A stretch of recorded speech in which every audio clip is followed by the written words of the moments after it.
En Ukraine, les forces russes sont aux portes de Kiev. L'assaut est imminent. La résistance se prépare. L'ONU estime à plus de 2,5 millions le nombre d'Ukrainiens ayant fui leur pays depuis le début de la guerre. C'est le flux le plus rapide sur le continent européen depuis la Seconde Guerre mondiale. Passe d'armes au Conseil de sécurité de l'ONU autour de la fabrication supposée d'armes biologiques en Ukraine. Les représentants russes et ukrainiens s'accusent mutuellement de désinformation. Derrière ces monticules de bois, ces Ukrainiens se préparent à l'assaut des forces russes. Kiev s'apprête à être attaqué dans les prochaines heures et ceux qui ont décidé de rester s'organisent. Quand certains creusent des tranchées, d'autres s'affairent à ravitailler des soldats qui vont défendre la capitale. Ces soupes populaires nourrissent 5 à 6 000 personnes par jour. Avec mon mari, nous avons décidé de ne pas quitter Kiev et d'aider en tant que bénévole. Nous n'avions pas d'ordre, nous avons juste demandé à nos gars ce dont ils avaient besoin. Ils ont dit qu'ils voulaient du thé car il faisait très froid et de la nourriture. J'ai décidé d'aider parce que je veux aider nos forces, nos gars qui sont actuellement en première ligne. Pour quand ces temps difficiles, ils aient de quoi manger. Parce que personne à part nous ne peut les aider. La bataille pour Kiev s'annonce très dure et de nombreux Ukrainiens reçoivent un entraînement militaire dans des espaces clos pour éviter d'être attaqués. Face au danger imminent, la capitale s'est déjà vidée de la moitié de ses quelques 3,5 millions d'habitants. Côté russe, le président Poutine approuve l'envoi de 16 000 volontaires étrangers.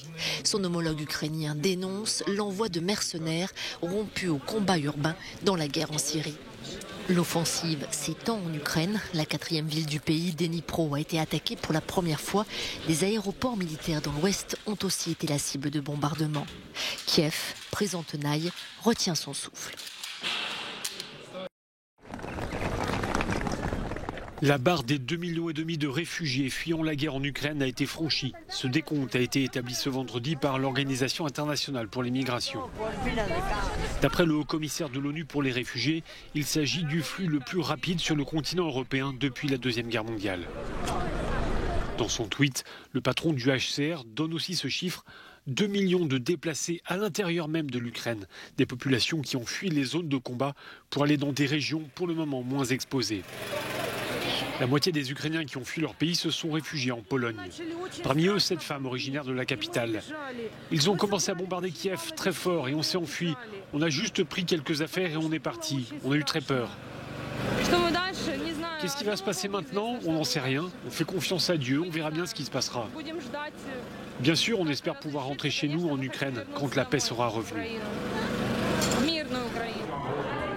Les autres pays d'accueil des réfugiés ukrainiens sont la Hongrie, la Slovaquie ou encore la Roumanie. Et puis, certains réfugiés vont plus à l'ouest, comme ici en Allemagne.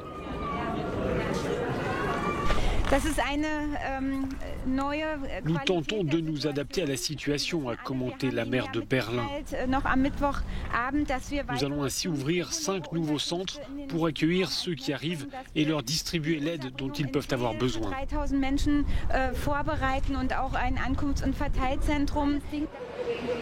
Plusieurs ressortissants indiens ont pu regagner leur pays ce vendredi. Parmi eux, de nombreux étudiants en médecine qui vivaient dans les grandes villes ukrainiennes quand la guerre a éclaté il y a maintenant 15 jours. Le Conseil de sécurité de l'ONU s'est réuni en urgence ce vendredi à la demande de la Russie. Moscou qui souhaitait évoquer la fabrication supposée d'armes biologiques en Ukraine. Depuis quelques jours, la Russie accuse les États-Unis d'appuyer en Ukraine un programme de recherche biologique qui pourrait être utilisé à des fins militaires. Washington a toujours démenti ces accusations. La réunion de ce vendredi a été l'occasion d'une nouvelle passe d'armes sur le sujet. Nous vous invitons à réfléchir à un danger biologique bien réel pour les Européens, a prévenu l'ambassadeur russe à l'ONU. Un tel danger peut résulter d'une propagation incontrôlée d'agents biologiques en provenance d'Ukraine, qui, comme nous l'avons vu avec le Covid-19, est impossible à arrêter. Et dans un tel scénario, alors toute l'Europe serait touchée. Kiev et ses alliés occidentaux ont accusé Moscou de se livrer à une campagne de désinformation pour couvrir ses opérations militaires. En fait, on en vient à penser que la Russie prépare une autre horrible opération en utilisant un faux prétexte.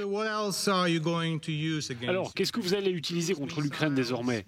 Des missiles de croisière, des lance-roquettes, l'artillerie lourde? Nous avons déjà expérimenté tout cela. Vous voulez utiliser des bombes au phosphore ?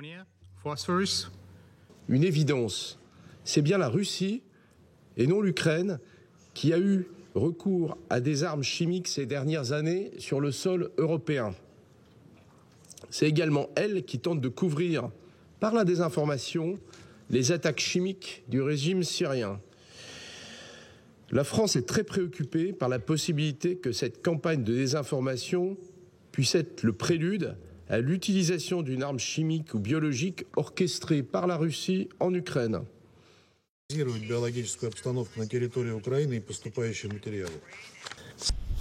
C'est un nouveau coup porté à l'économie russe. Alors que la guerre fait rage en Ukraine, les États-Unis, l'Union européenne et le G7 décident de révoquer le statut commercial de nation la plus favorisée de la Russie, ce qui ouvre la voie à des droits de douane punitifs sur les produits russes importés.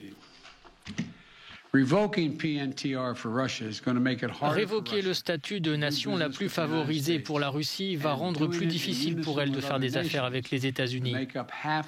Et le faire à l'unisson avec d'autres nations qui représentent la moitié de l'économie mondiale sera un autre coup dur pour l'économie russe. Elle souffre déjà très durement de nos sanctions. Ce sont les mesures que nous prenons, mais ce ne sont pas les dernières. Et comme je l'ai dit au début de toutes ces mesures, nous allons frapper Poutine plus fort parce que les États-Unis et nos plus proches alliés et partenaires agissent à l'unisson. Le président ukrainien soutient les mesures visant à asphyxier l'économie russe, mais pour lui, ce n'est pas suffisant. Il faut en faire plus. Ce n'est pas ce que nous attendons. Il est nécessaire que les décisions des politiciens coïncident avec l'humeur des peuples européens. Nous connaissons cette humeur et ils connaissent cette humeur. En faire plus, comme interdire aux avions russes de survoler l'Ukraine et fournir une couverture aérienne contre les missiles et les avions. L'OTAN a rejeté cette demande qui reviendrait à une extension du conflit. Les alliés de l'OTAN apportent un soutien important à l'Ukraine et ce depuis de nombreuses années. Ils ont formé des dizaines de milliers de soldats, fourni des équipements militaires essentiels qui s'avèrent aujourd'hui extrêmement importants dans la lutte contre l'invasion des forces russes.